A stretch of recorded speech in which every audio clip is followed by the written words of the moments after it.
من يهده الله فلا مضل له ومن يضلله فلا هادي له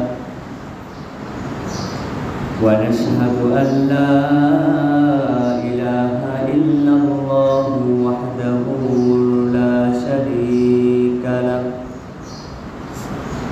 أما بعد فأعوذ بالله من الشيطان الرجيم بسم الله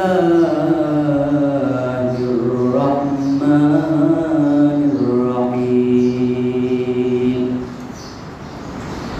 ولتكملوا العدة ولتكبروا الله على ما هداكم ولعلكم تشكرون وقال رسول الله صلى الله عليه وسلم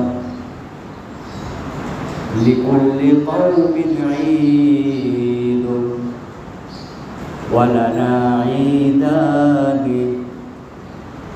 هذا عيد الفطر وهذا عيد الأضحى আমরা সকলে দরুদ ইব্রাহিম পড়ি আল্লাহুম্মা সাল্লি আলা মুহাম্মাদ ওয়া আলা আলি মুহাম্মাদ কামা সাল্লাইতা আলা ইব্রাহিম ওয়া আলা আলি ইব্রাহিম ইন্নাকা হামিদুম মাজিদ আল্লাহুম্মা বারিক আলা মুহাম্মাদ ওয়া আলা আলি মুহাম্মাদ كما باركت على إبراهيم وعلى آل إبراهيم إنك حميد مجيد صدق الله مولانا العظيم আল্লাহ রব্বুল আলামিনের দরবারে শুকরিয়া আল্লাহ সুবহানাহু ওয়া তাআলা পবিত্র জুমার দিনে আমাদের সকলকে মসজিদে উপস্থিত হওয়ার মতো এবং জুমার নামাজ আদায়ের জন্য অপেক্ষা করার মতো তৌফিক দান করেছেন। এর জন্য আমরা সকলেই শুকরিয়া আদায় করি আলহামদুলিল্লাহ।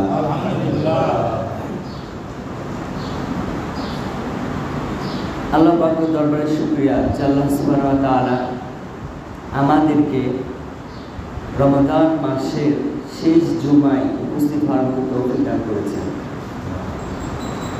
এই রমাদানের এটাই শেষ জুমা, এই জন্য এই জুমাকে বলা হয় জুমাতুল বিদা, শেষ জুমা। এখানে আমাদের জন্য দুইটা জিনিস হতে পারে। এই জুমাটা আমাদেরকে দুইটা জিনিসের কাছে নিয়ে যায়, এক আফসোসের দিকে, আক্ষেপের দিকে, এবং দুই আনন্দের দিকে। কয়েক দিকে নিয়ে যায় আমাদের, দুই দিকে, একটা আফসোস আক্ষেপের দিকে নিয়ে যায়, আর একটা আমাদেরকে আনন্দের দিকে নিয়ে যায়। আনন্দের দিক কোনটা? এই জুমাটা শেষ হয়ে গেলে রমাদানের আর কোনো জুমা আমাদের নেই, এরপর একদম ঈদ, আমরা একদম ছুটি পেয়ে যাবো। কি বলেন? এতদিন শয়তান বাধা ছিল, আমরা ভালো ছিলাম, রমাদান শেষ হয়ে যাবে, আমরা মুক্ত হয়ে যাব, তাই না? এটা হচ্ছে আনন্দ, ঈদ। ঈদ আপনাকে খুশি হতে হবে, এই জুমাটা আমাদেরকে নিয়ে যাচ্ছে। দুই, আক্ষেপের কাছে নিয়ে যায় আমাদেরকে। আক্ষেপ কিভাবে? এই জুমাটা এই রমাদানের শেষ জুমা। এখন আপনি চিন্তা করে দেখেন, বিগত রমাদান, অতীতে যে রমাদান গত বছর পার হয়েছে, ওই রমাদান মাসে এমনও ব্যক্তি ছিলেন যারা এই রমাদানে উপস্থিত নেয় আমাদের কাছে, ঠিক না? তাদের জন্য ওই রমাদানটা ছিল শেষ, জীবনের শেষ রমজান। তাহলে আমরা যারা এই রমজানের শেষ জুমাটা পাচ্ছি, হতে পারে যে আগামীতে হয়তো এখানে এমনও আছেন অনেকে থাকবেন না আমাদের, তাহলে এটা আক্ষেপের বিষয় না? শেষ, এই রমজানটা শেষ, হয়তো সেই ব্যক্তি আর হয়তো আগামীতে রমজান পাবে না। তাহলে এই মুহূর্তে এসে একজন বুদ্ধিমান ব্যক্তির জন্য কী করা উচিত? এটাই শেষ। তো জুমাতুল বেদা শব্দের অর্থ, জুমা অর্থ জুমা, আর বেদা শব্দের অর্থ শেষ। তাহলে শেষ জুমা, তার মানে কি? এটা আপনার জীবনের শেষ জুমাও হতে পারে, আবার আপনার জীবনের শেষ জুমা নাও হতে পারে। তবে এটা এই রমাদানের শেষ জুমা, বুঝতে পারছেন? এটা এই রমাদানের শেষ জুমা, তবে এই জুমাটা আপনার জীবনের শেষ জুমাও হতে পারে, নাও পারে। তবে আমরা অনেকে হয়তো বিভিন্নভাবে ভেবে থাকি যে জুমাতুল বেদায় হয়তো বিশেষ কোনো আমল আছে, বিশেষ কোনো নিয়মকানুন আছে। তেমন কিছুই নেই। এতটুকুই এখানে গুরুত্ব পাবে যে আপনি রমাদান মাস পেয়েছেন, আর আল্লাহ রসুল বলেছেন যে সাইয়্যিদুশ শাহরি রমাদান, মাসের মধ্যে সর্বোত্তম মাস হচ্ছে রমাদান, এবং সাইয়্যিদুল আইয়ামি জুমা, এবং দিনের মধ্যে সর্বশ্রেষ্ঠ দিন হচ্ছে জুমার দিন। তো আপনি এই দিক থেকে উত্তম বলতে পারেন যে আমরা রমাদান মাসের একটা জুমা পাচ্ছি, এর থেকে বেশি কিছু না। আমরা বিগত 3টা জুমাও রমাদানে পেয়েছি, এটাও পাচ্ছি, এই এতটুকু। কিন্তু আক্ষেপের বিষয় এতটুকুই যে আমরা আগামীতে নাও পেতে পারি। এজন্য আমরা প্রত্যেকেই দেখেন, আজকেই শেষ জুমা, জুমার দিনটাকে কাজে লাগাবো আমরা। এই জুমা চলে গেল তো আমাদের এই রমজান থেকে হয়তো চলে গেল। এজন্য আমরা প্রত্যেকেই এই রমজানের আর যে কয়টা দিন বাকি আছে, এই কয়টা দিনকে আমরা একটু কাজে লাগাই। আজকে জুমার দিন, এটাকে কাজে লাগাই, পারবো না ইনশাল্লাহ? আল্লাহ রসুল বলছেন যে 3 শ্রেণীর ব্যক্তির জন্য নাকে মাটি দেওয়া দরকার। অর্থাৎ 3 শ্রেণীর ব্যক্তির নাকে মাটি দেওয়া, নাকে খড় দেওয়া। 3 শ্রেণীর ব্যক্তি কারা তারা? 1 নাম্বার, যে সমস্ত ব্যক্তি আমি নবীর নাম শোনার পরে দরুদ পড়ে না। এরা হচ্ছে বহির হতভাগা, এদের নাকে খড় দেওয়া উচিত। যারা নবীর নাম শুনে দরুদ পড়ে না। 1, দরুদ অর্থাৎ আপনি নবীর নাম শুনলেন, সাল্লাল্লাহু আলাইহি ওয়াসাল্লামটা বললেন না, আপনি চুপচাপ বসে রইলেন, আপনি হতভাগা। 2, যেই ব্যক্তি রমাদান মাস পেয়েছে কিন্তু সে তার গুনাহকে মাফ করে নিতে পারে না। এখন আপনারাই বলেন, আপনাদের মধ্যে কয়জন খাঁটি দিলে কয়দিনে তওবা করছেন, আল্লাহর কাছে মাপ চাইছেন? আজ আল্লাহর কাছে মাপ চাইবো, আগামীকাল চাইবো, তারপরের দিন চাইবো, এরকম করতে করতে করতে করতে আমাদের রমজানটাই শেষ। আমরা কিন্তু কেউ এখন পর্যন্ত এভাবে চাই নাই মাপ। হয়তো হুজুর দোয়াতে বলে আল্লাহ গুনাহ মাফ করে দাও, আমরা আমিন আমিন বলি। নিজে থেকে কখনো চাইছেন আপনি? আসলে হয়েছে কি দেখেন, আমাদের জীবনের প্রত্যেকটা আমল এগুলো হয়ে গেছে মুখস্থ, বুঝছেন? মুখস্থ। যেমন আমরা জানি যে মাপ চাইতে হবে, এখন দেখেন আমরা বুঝি না বুঝি সবসময় আস্তাগফিরুল্লাহ আস্তাগফিরুল্লাহ আস্তাগফিরুল্লাহ ফেনা তুলে ফেলতেছি, আল্লাহ মাফ করে দাও, আল্লাহ মাফ করে দাও। একটা কিন্তু মনে থাকে না। ওই তো মাপ চাইতে হবে। যেই ব্যক্তি দিনের মধ্যে 100 বার ইস্তেগফার করে, যেই ব্যক্তি দিনের মধ্যে 500 বার ইস্তেগফার করে, আল্লাহ রসুল দিনের মধ্যে এতবার ইস্তেগফার করতো, তার মানে আমিও করি। এখন করতেছি, ফেনা তুলে ফেলতেছি আস্তাগফিরুল্লাহ আস্তাগফিরুল্লাহ আস্তাগফিরুল্লাহ, কিন্তু আপনার মনের ভিতরে চেঞ্জ হয় না, শুধু মৌখিক বলতেছেন। লাভ হবে? কিছুই হবে না, কোনো লাভ নেই। তাহলে আমরা হয়তো মাপ চেয়েছি, এই রমজানে মাপ চেয়েছি, কিন্তু একটাও কাজের কাজ হয় না। এই জন্য দেখেন, যেই কয়টা দিন আছে আগামীতে নাও পেতে পারে, আমার অনুরোধ আল্লাহর কাছে এই কয়টা দিন মাপ চান, আল্লাহ আমার গুনাহকে মাফ করে দেন, আল্লাহ একদম নিষ্পাপ বানায় দেন আমাকে। পারবো না আমরা আল্লাহর কাছে দোয়া করবো, আল্লাহ এই রমজানটাকে আমরা কাজে লাগাই। আমরা দোয়া করি আল্লাহ আমাদের গুনাহকে মাফ করেন। রমজানের আমরা শেষ প্রান্তে এসে গেছি, শেষ। এখন আমাদের একটাই কাজ, সেটা হচ্ছে চাঁদ দেখা। কি বলে? ঈদের চাঁদ দেখা। রমজান শেষ, আর তো কোনো কাজ নেই। এখন আমরা ব্যস্ত, মার্কেট করা হয়ে গেছে আমাদের। তো যেহেতু আমাদের সামনে ঈদ, এজন্য ঈদের দিনে কিছু আমলের কথা বলি যেগুলো আমাদের জানা প্রয়োজন। দেখেন, আরবি মাসের দিন শুরু হয় কীভাবে বলেন তো? আমরা যেমন দেখি যে ইংরেজি মাসের দিন শুরু হয় রাতের 12টার পর থেকে, 12টা বাজলো 1 তারিখ, পরে রাতে 12টা বাজলো 2 তারিখ, এইভাবে দিন শুরু হয়। আরবিতে শুরু হয় সন্ধ্যা থেকে। যখন আপনার সূর্যটা ডুবে গেছে তখন 1 তারিখ, অর্থাৎ যখন আপনার 30টা রোজা পার হয়ে গিয়ে যখন সন্ধ্যা হয়ে গেল, আমরা আকাশে চাঁদ দেখলাম, চাঁদ উঠছে, তার মানে আজকে ঈদের দিন। আমাদের আরবিতে দিন শুরু হয় রাত থেকে। কখন থেকে হিসাব শুরু হয়? রাত থেকে। আজকে যখন সন্ধ্যা হয়ে যাবে তার মানে আজকে দিন শেষ। এটাকে আপনি আর পরের দিনের মধ্যে ধরতে পারবেন না। সন্ধ্যা হইল পরের দিন শুরু। বুঝছেন আমার কথা? তাহলে সামনে আমরা চাঁদ দেখবো, কি আর হয়তো ঈদ হবে সোমবার, যদি চাঁদ উঠে, তাই না? মাইকটা খুবই করতেছে।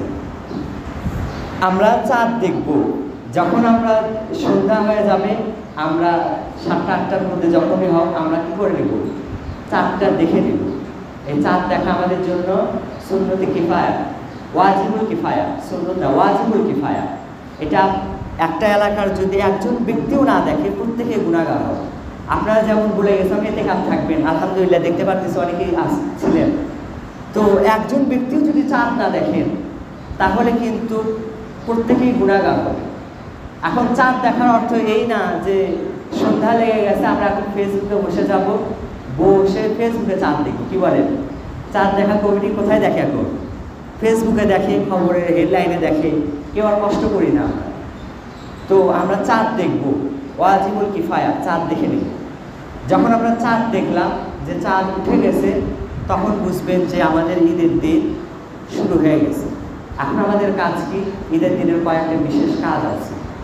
যখন আমাদের সন্ধ্যা হয়ে গেল, আমরা ওই ঈদের রাত্রে, আল্লাহ রাসূল বলছেন যে ব্যক্তি 2 ঈদের রাত্রিতে আমল করবে, ইবাদতে লিপ্ত থাকবে, ওই ব্যক্তি হাসরের ময়দানে, কিয়ামতের ময়দানে যখন সমস্ত মানুষ, যত মানুষ আছে তারা আল্লাহর ভয়ে ভীত হয়ে থাকবে, কিয়ামতের ভয়ে, আল্লাহর ভয়ে যখন তারা ভীত হয়ে থাকবে, সেই সময় যে সমস্ত ব্যক্তিরা ঈদের রাত্রিতে আমল করেছে ওই সমস্ত ব্যক্তিদের অন্তর থেকে ভয়টা উঠে নেওয়া হয়। সুবহানাল্লাহ।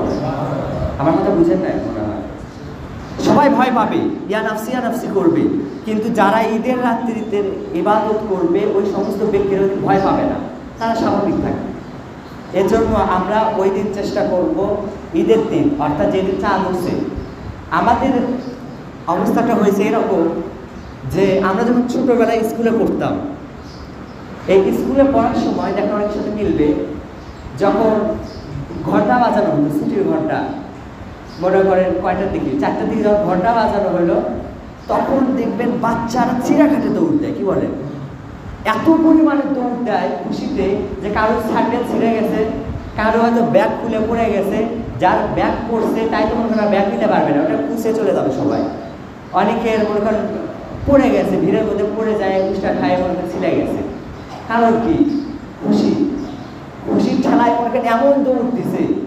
তো আমরা হয়েছি কি এমন মুসলমান, যেই দিন চাঁদ রাতে চাঁদ উঠে ওই দিন যারা এতে কাপে আছে এরা তো মারে দৌড়, আর বাকি যারা আছে শয়তান ছিল বাঁধা, পায়ে খোলা, এমন দৌড় দেয় যে মনে করেন বাকি আর একদিনও আপনি নামাজে এদেরকে দেখতে পারবেন।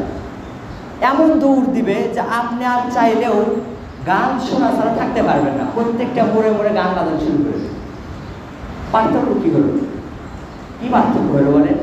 একটা মাস কষ্ট করে নিজেকে চেপে রাখলেন, আচ্ছা করে ট্রেনিং নিলেন, নিয়ে যেই চাঁদ উঠলো সব ভুলে আবার দৌড় দিলেন। কি লাভ? আমরা এরকম করি না? চাঁদ যখন তখন আমরা আবার আগের মতো গান বাদ্য বাজানো শুরু করে দিই, আগের মতো আবার নামাজ ছেড়ে দিই। অনেকে আগে স্মোক করতো না রমজানে, তারাও স্মোক শুরু করে দেয়। কি লাভ? এজন্য আমরা প্রত্যেককে চাঁদ উঠছে আমরা ওই রাত্রিকে ইবাদতে কাজে লাগাবো, এবং যেটাকে নিজের মধ্যে চেপে রেখেছি এই ভালো মানসিকতাকে ধরে রাখবো। বুঝেন নাই? এটাকে ধরে রাখার চেষ্টা করবো। আমাদের সকলকে ইবাদত করতে উপস্থিত আল্লাহুম্মা আমিন। এটা হচ্ছে প্রথম কাজ। চাঁদ রাত্রিতে কি করবেন? অর্থাৎ ঈদের দিন, ওই দিন কি করবেন? আমল করবেন। দ্বিতীয় নাম্বার কাজ, আমরা এমনি দিন সকালবেলা উঠে ঘুম থেকে, যে সময় ঈদের দিন আমরা তার একটু হলেও আগে ওঠার চেষ্টা করি, এগুলো সুন্নত। এমনি দিন আপনি যদি উঠেন 4টার দিকে, তাহলে ঈদের দিন উঠবেন 3:30টার দিকে। এমনি দিন যদি উঠেন ফজরের নামাজের সময়, হয়তো আধা ঘন্টা আগে উঠলেন, এটা সুন্নত। প্রত্যেকে চেষ্টা করবো এটা আগে ওঠার।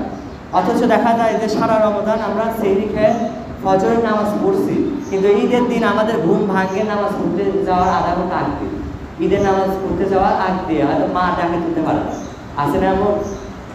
ওই দিন আমরা আগে উঠবো, দ্বিতীয় নাম্বার কাজ। তৃতীয় নাম্বার কাজ, আমরা সারা বছর মেসওয়াক করছি কিনা জানি না, সুন্নত। আমরা মেসওয়াক করছি কিনা জানি না, তবে ঈদের দিন মেসওয়াক করা সুন্নত। প্রত্যেকে মেসওয়াক করবে।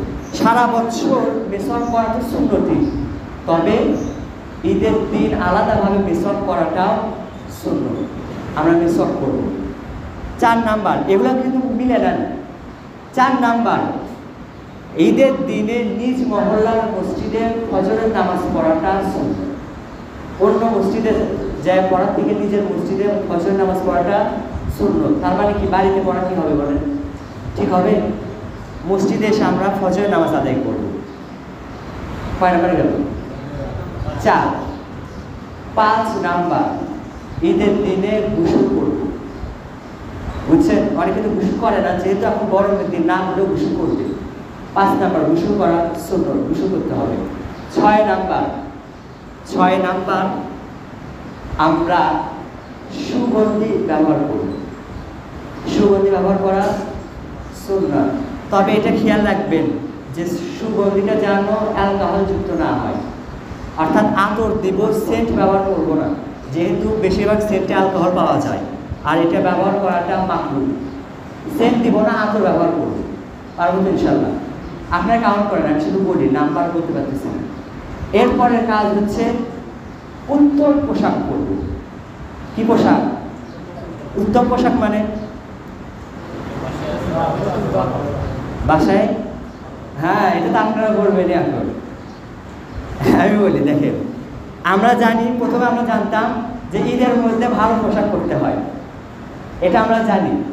এখন কিছুদিন ধরে দেখতেছি এখন প্রত্যেকটা মানুষের মাইন্ডসেট চেঞ্জ হয়ে গেছে। এখন সবাই বলছে না, ভালো পোশাক মানে নতুন পোশাক না, উত্তম পোশাক মানে আমার পুরাতন পোশাক হলেও চলবে। কি বলেন? পুরানো পোশাক হলেও চলবে, তবে সেটা যেন ধোয়া হয়, একটু ইস্ত্রি করা, মানে সুন্দর হয়। এটাই তো আমরা বুঝি। এটাও ভুল, এটাও ভুল।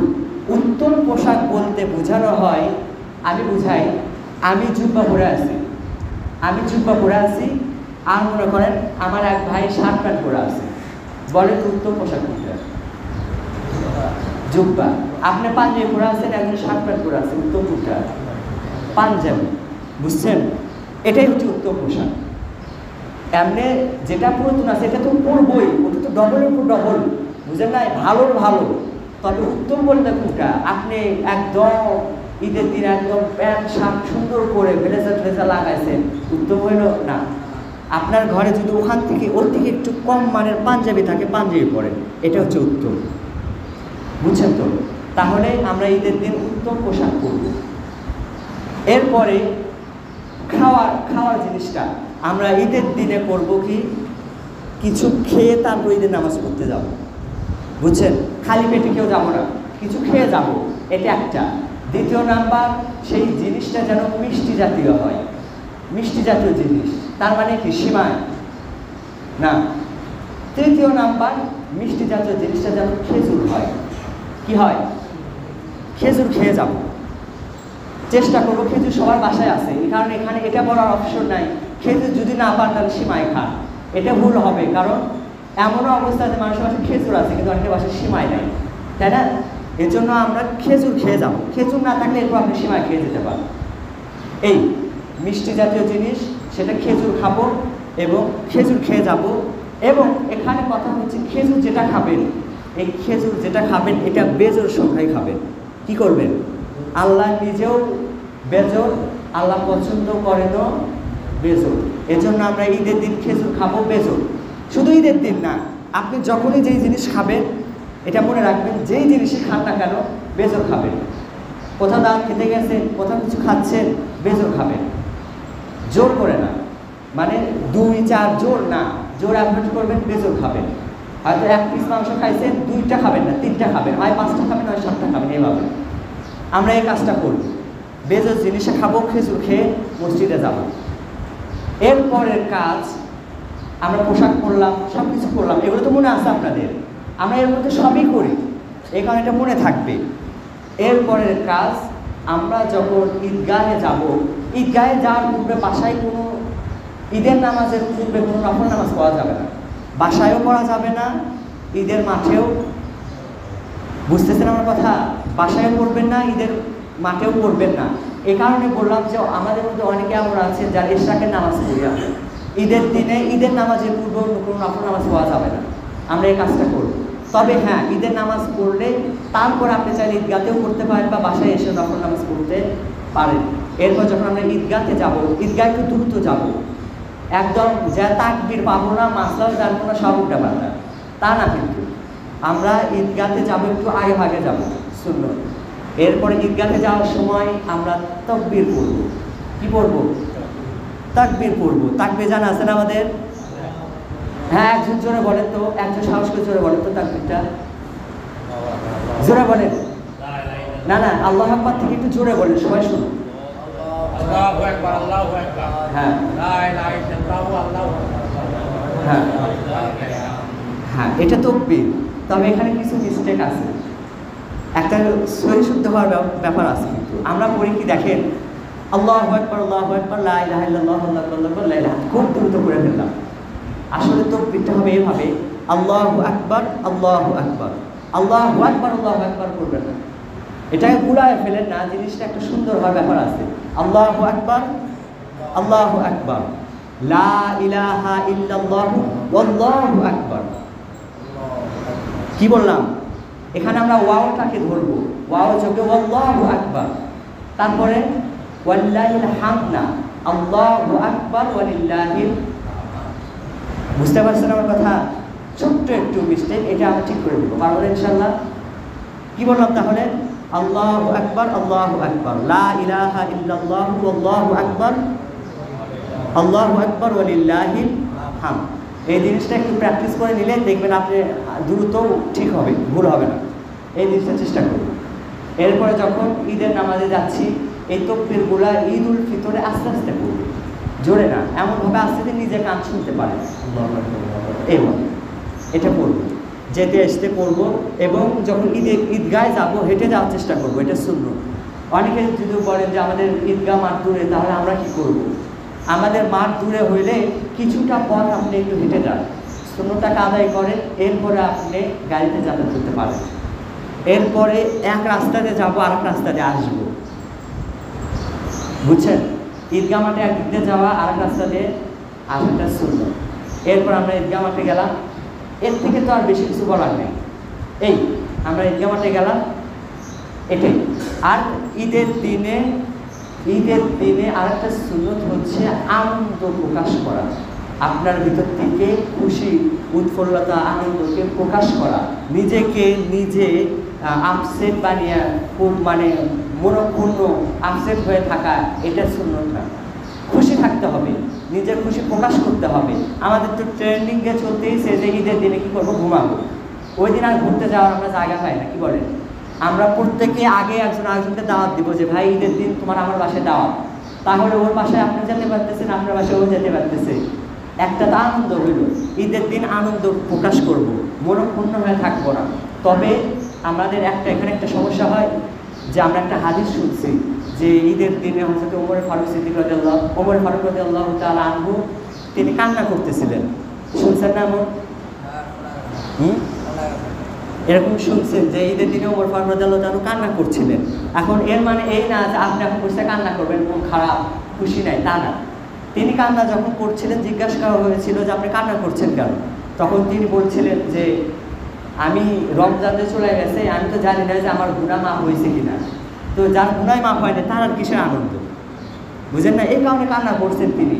তো এর দ্বারা বোঝা যায় যে আপনার যদি গুনাহ মাফ না হয়ে থাকে, আপনি গুনাহগার, তাহলে আপনি মনক্ষুণ্ণ হয়ে থাকতে পারেন। তবে এর কারণে না যে আপনি এই ঈদে সিঙ্গেল আছেন, আপনার কেউ নাই, আপনার আত্মীয় স্বজন, হয়তো আপনার বাবা মারা গেছে, আপনার কেউ নাই, এই কারণে আপনি কোনো আপনার বন্ধু নাই, এটা করা যাবে না। এটা হচ্ছে কাজ। আমরা এই কয়টা সুন্নত সকলে মানার চেষ্টা করবো ইনশাআল্লাহ। মনে রাখবেন, একটা সুন্নত পালন করা 100টা শহীদের সওয়াবের থেকেও বেশি। তাহলে মানা যাবে না। আমরা এই কয়টা সুন্নত আমাদের লাইফের সাথে মিলে নেব, এই কয়টা সুন্নত মানার চেষ্টা করব। আরেকটা গুরুত্বপূর্ণ কথা বলি, এটা জানা দরকার, বিভ্রান্ত হয় আমাদের মধ্যে। আমরা দেখি যে সৌদি আরবে আমাদের থেকে একদিন আগে ঈদ হয়, ঠিক না? সৌদি আরবে যেদিন ঈদ হয় সেদিন যদি একটা বাচ্চাকে বলা হয়, বাবা বলো তো বাংলাদেশে ঈদ কবে? হ্যাঁ, ঈদ কবে তুমি বলো তো? আগামীকাল। আজকে যদি সৌদিতে হচ্ছে, তার মানে আগামীকাল আমাদের বাংলাদেশে ঈদ। মুখস্থ মারে দিই আমরা। এটা কি ঠিক না? আল্লাহ রসুল বলছেন যে তোমরা চাঁদ দেখো, চাঁদ দেখে রোজা রাখো, চাঁদ দেখে রোজা ছাড়ো, বুঝছেন? তাহলে আপনি কি করলেন? আপনি সৌদি অনুসরণ করলেন। আবার অনেকে তো এমন আছে, যেমন আমাদের বাংলাদেশের চাঁদপুরের কিছু অঞ্চল এমন আছে যেগুলোতে সৌদিতে যেদিন রোজা রাখে ঈদ পালন করে, এরাও এদিন করে। তাহলে এরা বলতেছে যে আমরা সৌদি অনুসরণ করতেছি, আমরা মুসলমান, ওরাও মুসলমান, আমরা আমাদের ভ্রাতৃত্বকে স্থাপন করতেছি। এটা ভুয়া কথা। আল্লাহ রসুল যেখানে বলছে যে তোমরা চাঁদ দেখে করো, সেখানে আপনি কোনভাবে সৌদি অনুসরণ করতে পারবেন বলেন? সৌদির অনেক ইমাম এমনও আছে যারা দাড়ি কাটে, আছে না নাই? নামাজে দেখেন নাই যে ইমামের ক্লিন শেভ? তাহলে আপনি কি করবেন? আমি যদি দাড়ি কাটি, আমার কাছে নামাজ পড়বেন আপনারা? তখন তো করবেন না। তাহলে সৌদি অনুসরণ করতেছেন। অতএব আপনাদেরকে যদিও ইবলিস বড় আলেম সাথে সেও বলে যে সৌদিতে কালকে ঈদ, আজকে এখানে চাঁদ উঠে, তাও এখানে ঈদ, চাঁদ দেখি নাই, ঈদ পালন করা যাবে না, চাঁদ দেখতে হবে। এটা সহিহ হাদিসে আছে, মুসলিম শরীফে আছে যে হযরত কুরাইব রাদিয়াল্লাহু তাআলা আনহু তিনি একবার মিশরে গিয়েছিলেন হযরত মুয়াবিয়া রাদিয়াল্লাহু তাআলার কাছে। তো তিনি যখন গিয়েছিলেন, তো যাওয়ার পর দেখে যে সেখানকার হযরত মুয়াবিয়া রাদিয়াল্লাহু তাআলার লোকেরা তারা রোজা রাখতেছে, রমজানের শুরুতে গেছে, যা দেখেন যে তারা রোজা শুরু করছে, বুঝছেন? তো তিনি যখন মদিনাতে ফিরে আসে তখন মনে করেন রোজা শেষ, কিন্তু সেই সময়ও মদিনাতে চাঁদ উঠে নাই। তারা 1 মাস হয়ে গেছে, তারা চাঁদ দেখে ঈদ পালন করতেছে। হযরত মুয়াবিয়া রাদিয়াল্লাহু তাআলা জিজ্ঞাসা করতেছে যে তোমরা কি করবা? কুরাইশ, তোমরা মদিনাতে যে কি করবা? ঈদ পালন করবা না? বলে না, আমরা করবো না। কেন? আমরা যে চাঁদ দেখছি এটা কি তোমাদের জন্য যথেষ্ট না? তখন তিনি বলছেন না, আল্লাহ রসুলকে বলতে শুনছি যে তোমরা রোজা ধরবা, রোজা ছাড়বা চাঁদ দেখে। অতএব আপনি মিশরে আপনার সাম্রাজ্যে আপনি চাঁদ দেখে আপনার ঈদ শুরু করছেন, আমরাও মদিনাতে গিয়ে যদি চাঁদ দেখি তাহলে আমরা কি করব? ঈদ করব, রোজা রাখবো, না হইলে আমরা রোজা বা ঈদ করব না। এটা একটা বিষয়, এই জিনিসটা আমরা মাথায় রাখবো যে বাহিরে যা হয় হোক, আগে চাঁদ দেখবো, চাঁদ দেখা শিওর কিনা। এমনকি এটা বলি, এমনকি চাঁদ উঠছে আকাশে চাঁদ উঠছে, কিন্তু এটা মেঘাচ্ছন্ন, আকাশ মেঘ হয়ে আছে, কেউ চাঁদ দেখে নাই, চাঁদ ঠিকই উঠছে। জ্যোতির্বিজ্ঞান আপনাকে খবর জানায় দিল যে চাঁদ উঠছে, কিন্তু আমি মেঘ এর কারণে দেখতে পারি নাই।